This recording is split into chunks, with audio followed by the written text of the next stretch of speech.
I won't lie to you, it hurts, right? You feel like a part of the fabric of what the company is doing. After Effective is when you joined Google, and that was the longest stint of your career so far because you were there for 13 years, which is amazing. And then a few months ago, that run ended as the result of a layoff. But I would say the work that was the highlight for me is in 2016. How many designers get to say they have an opportunity to redesign Google.com? Right now, I am working with a few startups. It keeps me open-minded to what's happening in technology, and it keeps my sense of design and exploration occupied. I definitely still feel I have a lot to offer as a UX leader. So I'm holding on to that. And that's the anchor or the platform on which I'll take the next steps in my career.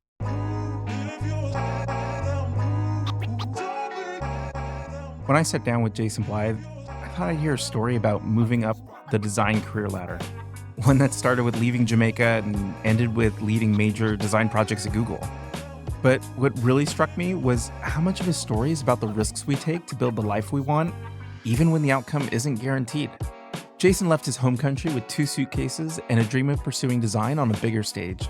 Over the next 13 years, he built a career at Google that most of us would call a dream job, leading projects like the redesign of the Google homepage itself. But what happens when that chapter of your career comes to an unexpected end? In this episode, Jason shares how he's navigating life after a layoff and why he's using this moment to reflect, grow, and focus on what's next. We also dive into the lessons he's learned throughout his journey about staying resilient, embracing change, and why the struggles of his early days drawing posters by hand in Jamaica might have been one of the best things that ever happened to his career. I'm your host, Chris Abad, and this is Pixelated Path. If you're someone who's navigating uncertainty, rethinking what's next, or maybe just looking for inspiration to bet on yourself, this episode's one you won't want to miss. And before we dive in, don't forget to subscribe to Pixelated Path. Every episode is packed with stories and insights from incredible guests who are redefining creative careers. Let's jump in. Jason, one of your first roles was an internship at the Rochester Institute of Technology. How did you land that internship? I think there's a lot of viewers out there who are currently looking for internships and find it difficult. Was there something that you did, or like what was your path?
Let's back up a little bit. Where where did your interest in graphic design develop? Like at what age or what point in your early teens or childhood?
I was just going to ask you about how much of that early work was digital and like involved computers. You sort of touched on that.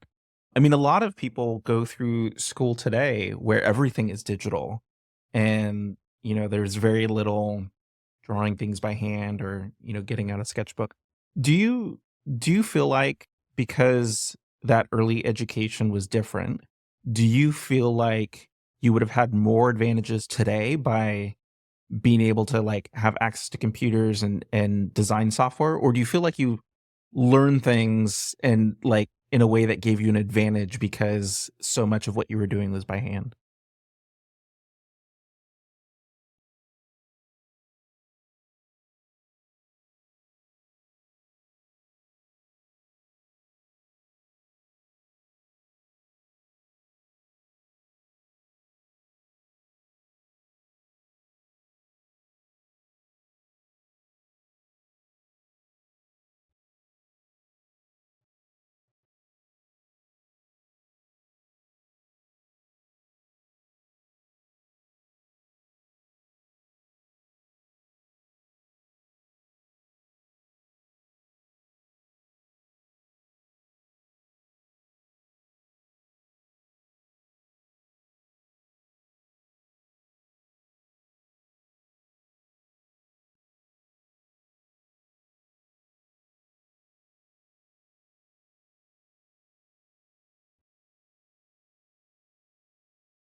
Mhm.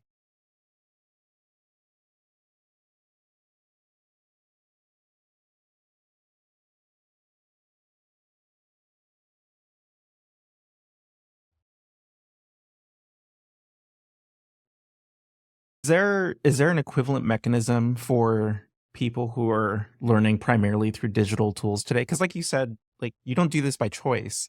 Because what you did was hard, but that's how you learned.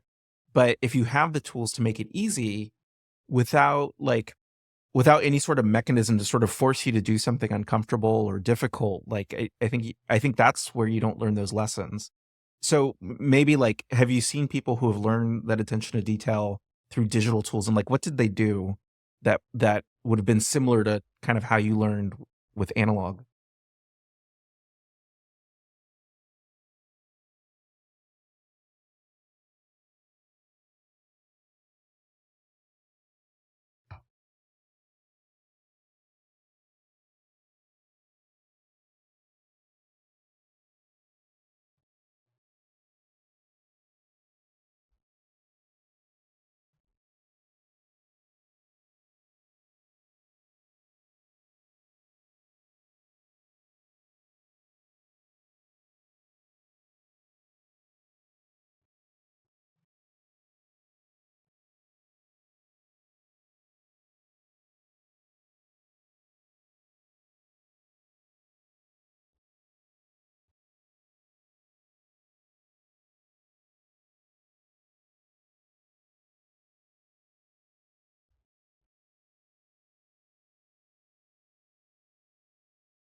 That's interesting. Is there any I know you said you weren't maybe brave enough to call people out the way that professor did, but is there anything about how you have run critiques with your team that is maybe influenced from those early years?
I love that framework, and I love that you have, like, a different mindset and approach to each of those phases.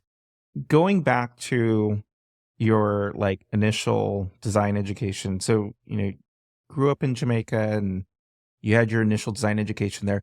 Do you find ways to bring any of that Jamaican aesthetic into your commercial work? I mean, at a place like Google where so much of the aesthetic and the system and the visual language is defined.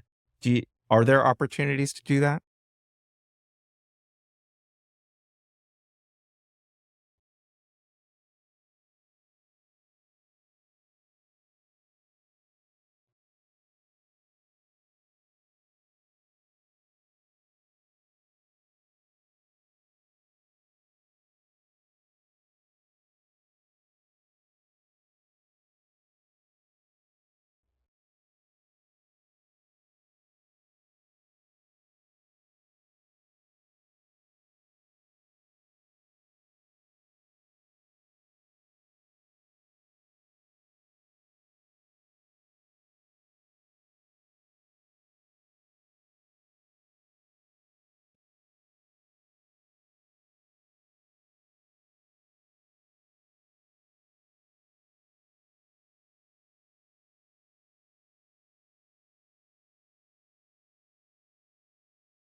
Interesting. Tell me more about the decision to move to the States to continue your education. What prompted that? Like I know you mentioned you sort of were aware that the commercial opportunity and the growth opportunity was not as great for what you were doing.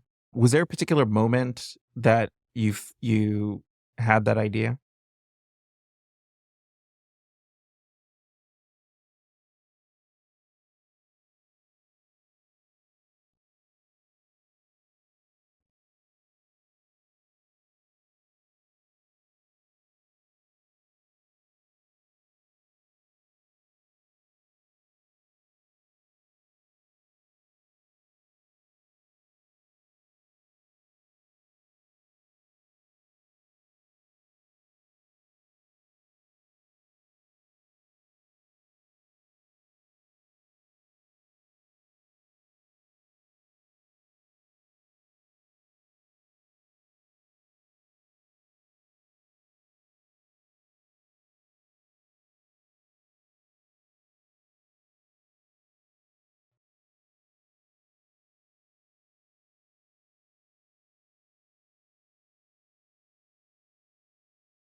Why do you say they had no business taking you in? And what was there something unique about like your application or your acceptance process, or what happened?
Wow.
That's amazing. When when did you make the transition from, like a lot of your early work that you're doing was print, and then at some point you made the transition to something that looked more like UX today.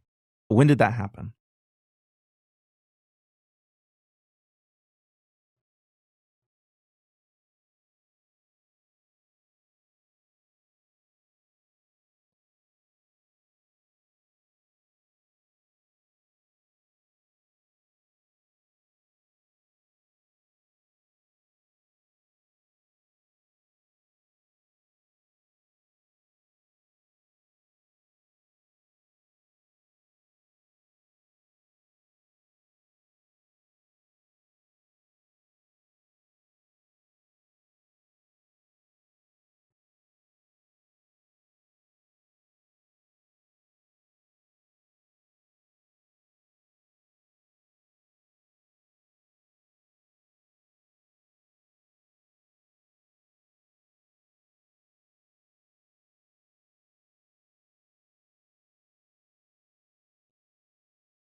Was at that moment, because you had a lot of people around you who were also in a graphics design program. Like, was this a common thought that a lot of folks had to go more digital, or was this something that was sort of on your own?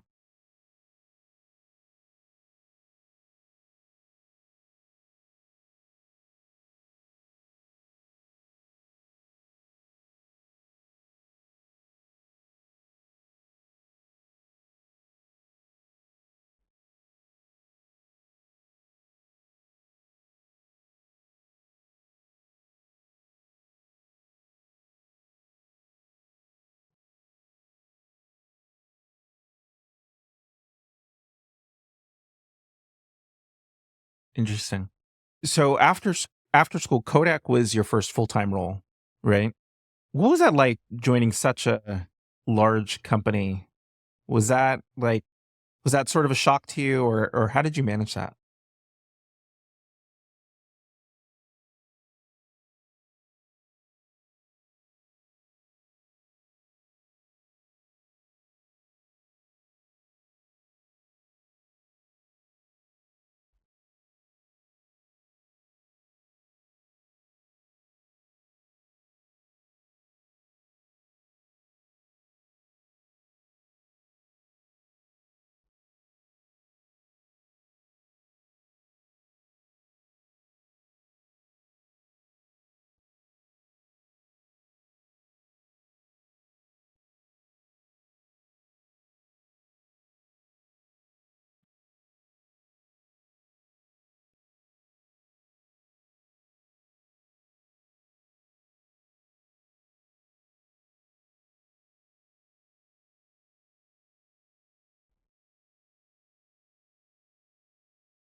It's so interesting because I think so many designers want to work on consumer products because for a variety of reasons, but one of them is because it's so much easier to relate to the use case.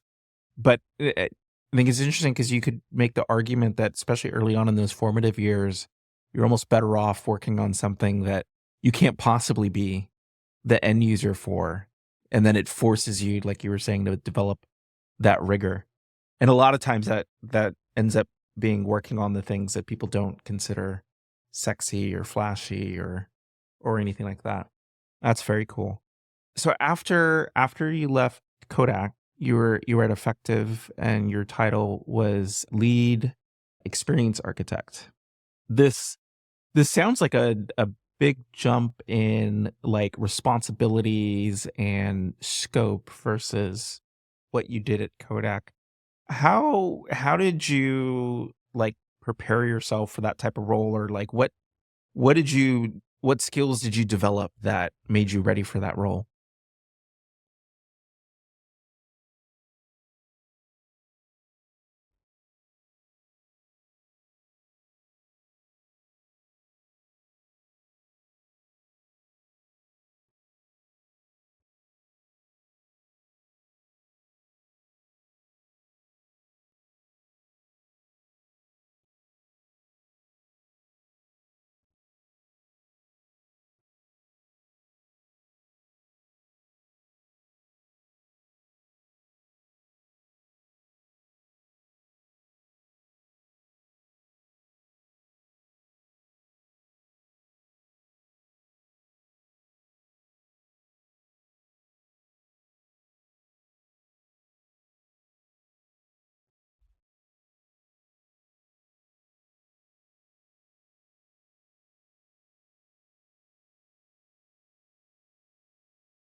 Oh, that's fascinating. I really appreciate you calling that out, like what happens and sometimes the game that gets played with titles and how misleading that can be. But also interesting that for you, the opportunity came out of like the reduction in workforce, the layoffs and kind of the increased responsibilities that you got at Kodak that prepared you for your next role.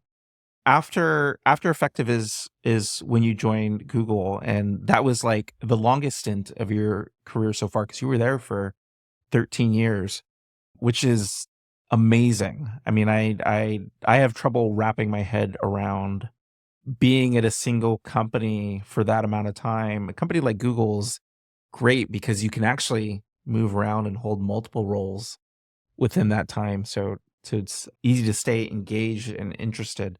But how did you first land the role at Google? Google's the kind of company that a lot of people aspire to work at, and they want to know like what does it take to get to a company like that? Like what was it like for you?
During your time at Google, like I'm sure there were so many projects that you worked on. What was your proudest accomplishment during your time there? Proudest. Interesting. There's a couple stories that come to mind.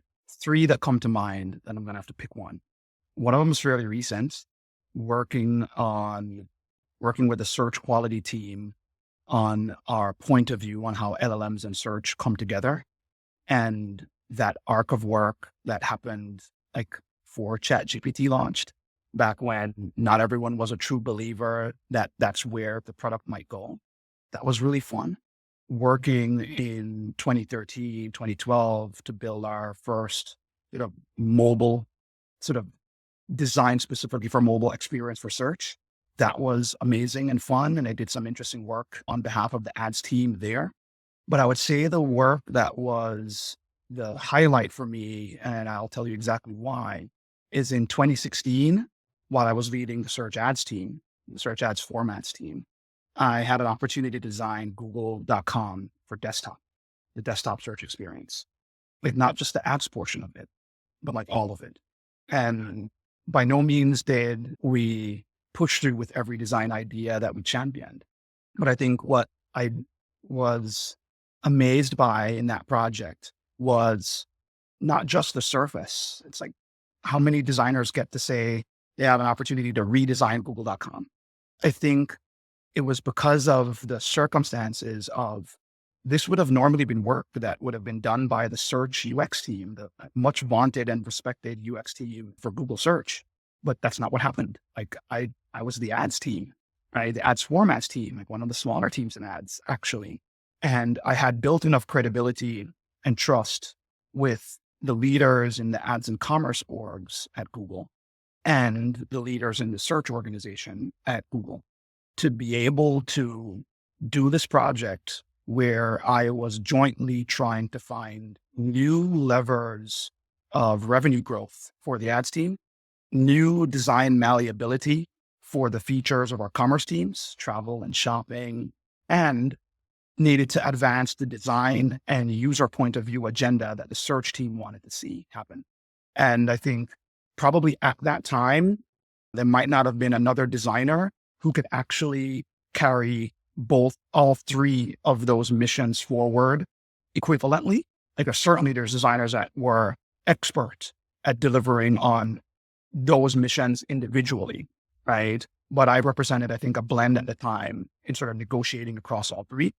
And so I think that project to me stands out because it's one only available to you because of networking and trust and relationships. And a big part of what I see my job as like interdisciplinary diplomacy, right? And so I think that project stands out to me because it's design, but built on top of a sense of trust, right? That like design wouldn't have been able to do that had that trust network not been there in the first place. Man, I mean, being able to lead a redesign of google.com, that means that the work that you did is possibly the most consumed piece of design work on the planet, right? Like it's up there, like of the things that people could design and then get eyeballs on it. Like that very quickly puts you at the top. How do you wrap your head around something like that? Or like, does that influence you during the design process or maybe afterwards when you're looking back? I try not to think about it, honestly, right? The scale can be daunting. And so I tend to fall back on how are we going to know that we've gotten the design right? It's a question that I ask leads, a question that I ask myself. And then once we have the mechanism for knowing that the job is well done, I tend to focus on that, right? And sometimes that's going to be a creative direction point of view from a design leader in search org, or it's going to be a point of view on metrics from somewhere in the ads and data science teams. Like once I get that, I tend to not worry about the billions of users, but more worry about the aggregation of those users coming in through the mechanisms that we're judging the work by. Right. So it's a little bit more immediate. It allows me not to have my head dwell in the clouds too much relative to the scale of something like Google.com, right? And I think it was my coping mechanism. I'm not sure if others do it that way or what I would recommend, but that's my coping mechanism for sure. You said something earlier about like the way that you approach things, you sort of get immersed in the problem, heads down, and then at some point after that, you kind of pick your head up and start to worry about the politics within the organization. But that role inherently is about the politics in the organization to some extent, because like you said, it's the blend of three organizations that independently couldn't necessarily arrive at the appropriate solution on their own. That's why you had this role. So how do you reconcile those two things? It's tough. And I will tell you that I'm still mistake prone when it comes to this because each there's not a process. It's a collection of individual relationships, right? And the second you move one person out and another person in, the dynamics become very different. So there's no formula, right? Other than, everyone will say this. I try to carry myself with integrity, but like what I mean by that is not that I'm a goody two shoe. What I mean by that is I do want the people around me to understand what my motivations are. I don't hide them, right? If I'm motivated by something that I shouldn't be motivated by, I'd rather just tell you. That way you can say, hey, look, like that's not going to cut it here or whatever, right? Like if I'm motivated by, I remember one of the things in that desktop project is Google search has like a main column and a knowledge panel on the right-hand side at the time. And like, I wanted everything in a single column, right? That was going to cause headaches in parts of the team. And like, and so I was willing to go to those folks and say, hey, I don't care about the headache because of X, Y, and Z. And then say, well, no, you have to care about the headache because of X, Y, and Z. And if you have that hard conversation and it turns out that they are right and I was wrong, I want to be clear. But now people know your motivations and know where you're coming from, right? And so I have no hidden agendas. Like I confess them, right? It's hard for me to lie. I'm just be bold about like actually what I believe, even if it's controversial. I think once you do that long enough, people start to see you as a known entity. Like I know what I'm going to get if I deploy Jason or ask Jason X, Y, and Z, right? Because his ideas are on his sleeve. Like he will confess them. And so that gives me a measure of predictability from the leaders that are like trusting me. I wasn't in shopping. I wasn't in travel. Eventually after that project, those leaders recruited me to join the shopping team. So I was grateful, but I was able to go to them and say, hey, lend me 2 of your designers so that we can bring that expertise and some of what you want to see happen in this project onto the project. So I did not run this desktop design project with my own team, right? I actually had a loan from search and from shopping and from travel from like multiple orgs. And I kind of built a federated team of sorts. So like this kind of like political blending of ideas, it was built into the team structure as well, right? And this was something done openly in conversation, right? I don't know if that was the right or the wrong thing to do, but to me, it felt like the appropriate way to pay off the trust, right? And to try to meet everyone's agendas in the project at the same time, right? And so that was the approach that I took. Wow. So you, again, like your career at Google was quite long. You were there for 13 years. And then a few months ago, that run ended as the result of a layoff. And this is something that like so many people are going through right now and over the last year or two, because so many tech companies out there are doing layoffs. Can you talk about what that experience was like for you, especially after being somewhere for 13 years and doing some really important, impactful work? How does that end in a layoff? Sure. I've had a lot of time to process, right? And I won't lie to you, it hurts, right? Being there for 13 years, you feel like a part of the fabric of what the company is doing. And so to be told that perhaps you're surplus to requirements, it's hard to hear. And yeah, I took that to heart. But I want to maybe talk a little bit about how I approached dealing with that feeling, right? I actually had a couple folks near to me that were laid off like in the months before, like trying to help support them. And it was pretty clear to me that it became a little bit more real to me how like the feelings that they were going through. And so once I got that email and I wasn't no longer part of the team, I wanted to kind of model a behavior where not that I wanted to own it. I'm not proud of being laid off, but like I'm proud of the 13 years I spent at Google. I did amazing work. I met amazing people. I still love the company.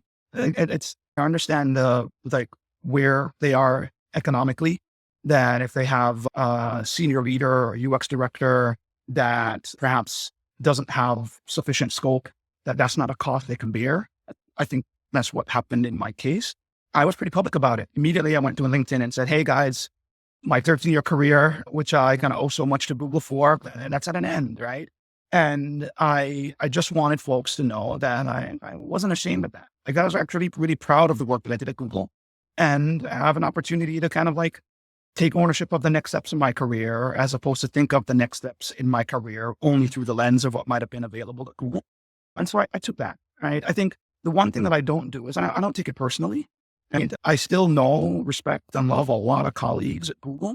And even my management chain in UX, right? The folks who probably were making the decision of the folks that we want to let go, we choose you, Jason.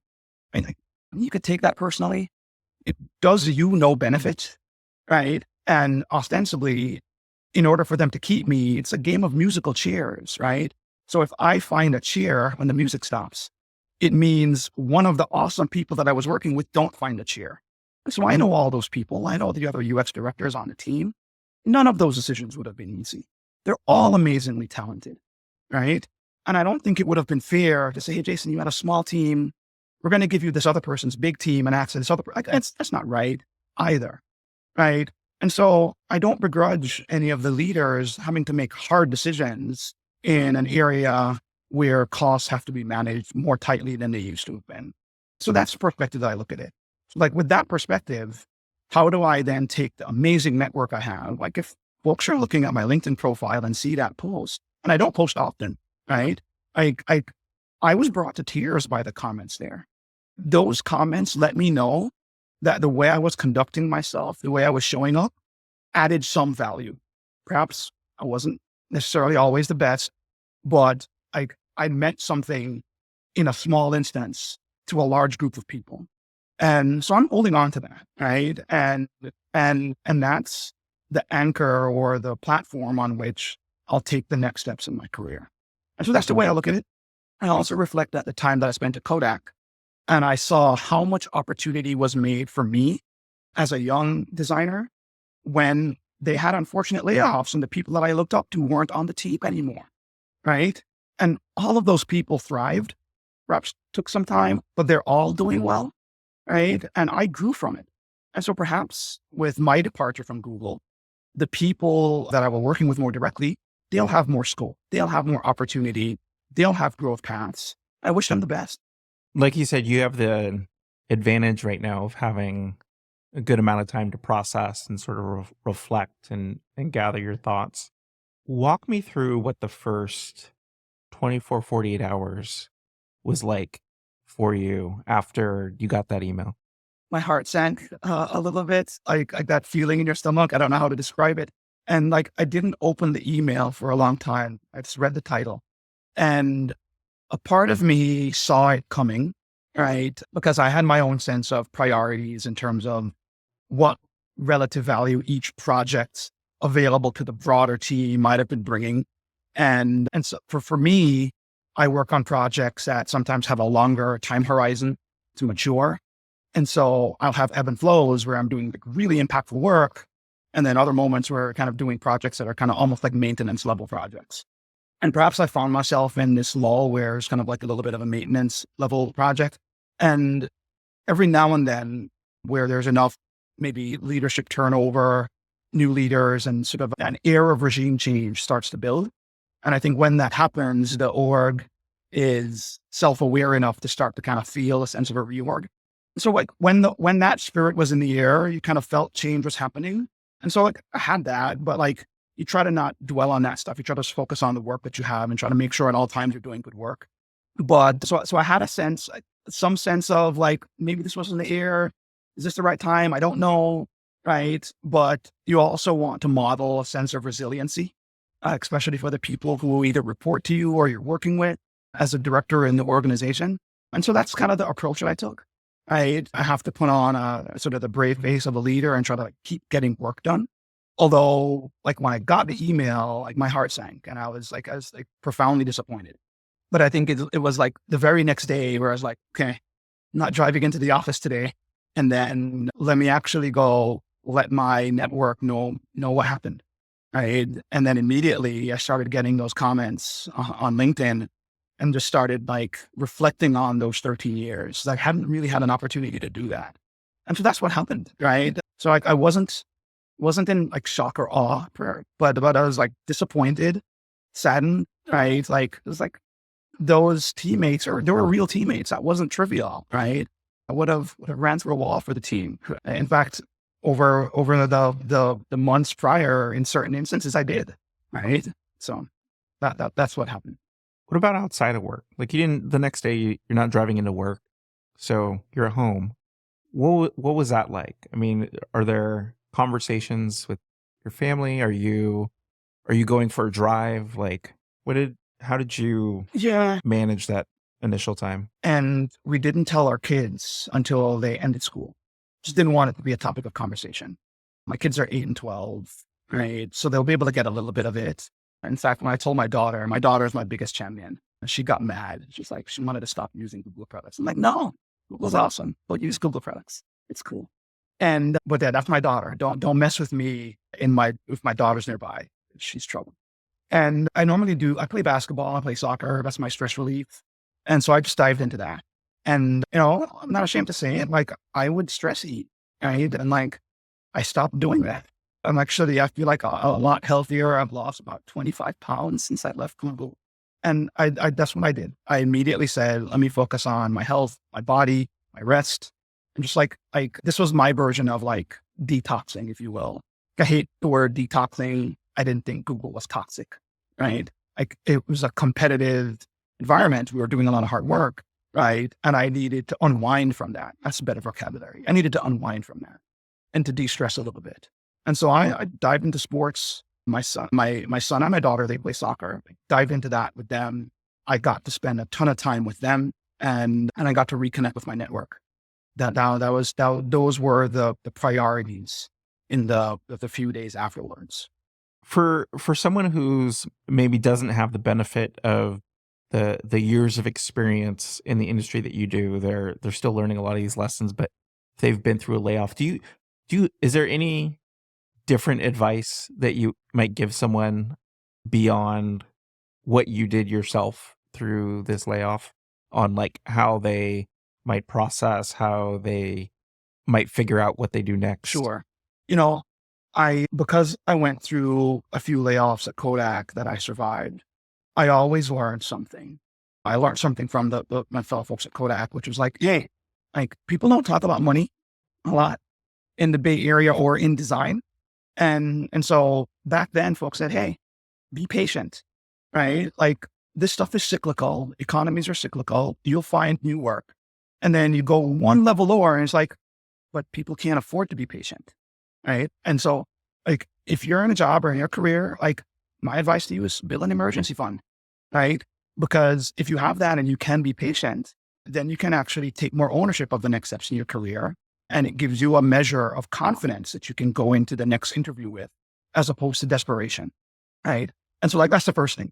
So even though we don't like to talk about money or compensation or whatever, like if you're working at a company and you fear layoff, like work and understand that like you're working at will, right? You or the company can decide to terminate that agreement at any time, right? With, some minimal share of notice.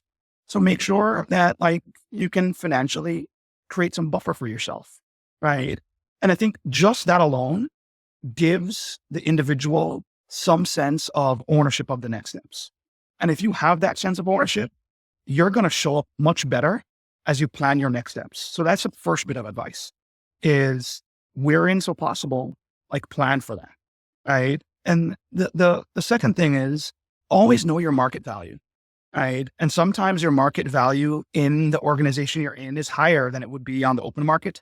Sometimes it's the inverse, but you should always know that And I think there's multiple ways to do that. I don't suggest you go on an interview every 6 months. That's not the point. But talk to recruiters, talk to hiring managers, build a network in and outside your company, in and outside your organization. If you're at a big company like a Google, right? And you'll get a sense of like, what skills are people looking for? What perspectives are people looking to bring to their teams? Where does my skills add up to what's going on in the marketplace? That gives me, and I think will give others, a share of just say general intelligence about what's going on in the industry. And I think those would be my 2 bits of advice.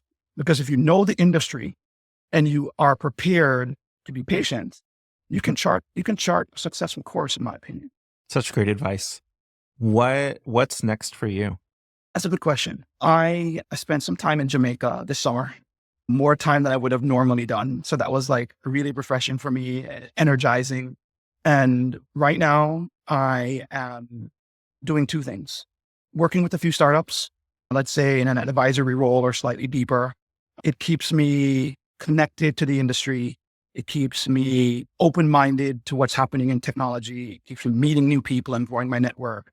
And it keeps my sense of design and exploration like occupied. Just great. But at the same time, those are small cohorts where I'm operating as a little bit more of a thought leader / IC. And I definitely still feel I have a lot to offer as a UX leader and as an operator in an organization. So I've been openly pursuing roles that have that shape to it. There's some opportunities out there. It's a competitive landscape as well. So I don't know what the future holds, but at least I've taken my own advice. I'm not in a rush. And so that helps me be selective. But more importantly, it helps me approach each opportunity with clarity on what I think I can offer and what I think I'm looking for. And so it brings a sense of much more directness and maturity to these conversations that I have with the various organizations. And if there's any other dimension that I talk about is I think I have built an affinity for companies. It doesn't matter how big or small, that still have what I call founder-led energy, right? And I think the way I would describe it is if the founder is still around, then the mission when the company was founded is probably still clearly articulated. And let's say the company is past Series A into a Series B or Series C. What that tells you is if they're past Series A, they found some semblance of product market fit. But if they're seeking more funding, Series B, Series C, it probably means there's unfinished business in the mission. That to me is an amazing kind of dynamic for someone like me, because it means that they have some organizational scale, have some sense of what's working, but have more to do. And the more to do isn't build the MVP. It's progress the product to the mission, even if the mission is ambitious. And if the founder is hanging around for that, it means there's a certain sense of organizational passion that's still there. I feel like Google was in that zone when I joined in 2011. And I see a lot of companies like in that zone as well, right? And I think to me, that's exciting because I want to be around a group that's highly passionate as opposed to necessarily like mechanical about what they need to do. And I'm looking for opportunities to bring the kind of provocative thought leadership that I want to bring to the table, but also have an opportunity to benefit from an organization of design talent, UX talent, research talent around me, right? As opposed to going to, let's say, like a 20-person startup where I'm operating like as an island or a small archipelago. And so that's what I think I would grow from. And that's how I try to frame what I want to do next is like, how am I going to grow? Talking with Jason reminded me of just how unpredictable creative careers can be. You think you're following a straight line, but then life throws you a curveball, whether it's a layoff, a relocation, or even just your own self-doubt. What I loved about Jason's story is how he's consistently embracing those curveballs. From his decision to leave Jamaica, to his early days working with radiologists at Kodak, to leading design projects at Google, Jason's story is about staying open to change and trusting that the risks you take along the way will pay off tomorrow. If this episode resonated with you, I'd love it if you'd subscribe to Pixelated Path. I've got more amazing guests lined up, and I think their stories are going to inspire you to carve your own path just like Jason did. Thanks for watching. I'm Chris Abad, and we'll see you next time on Pixelated Path.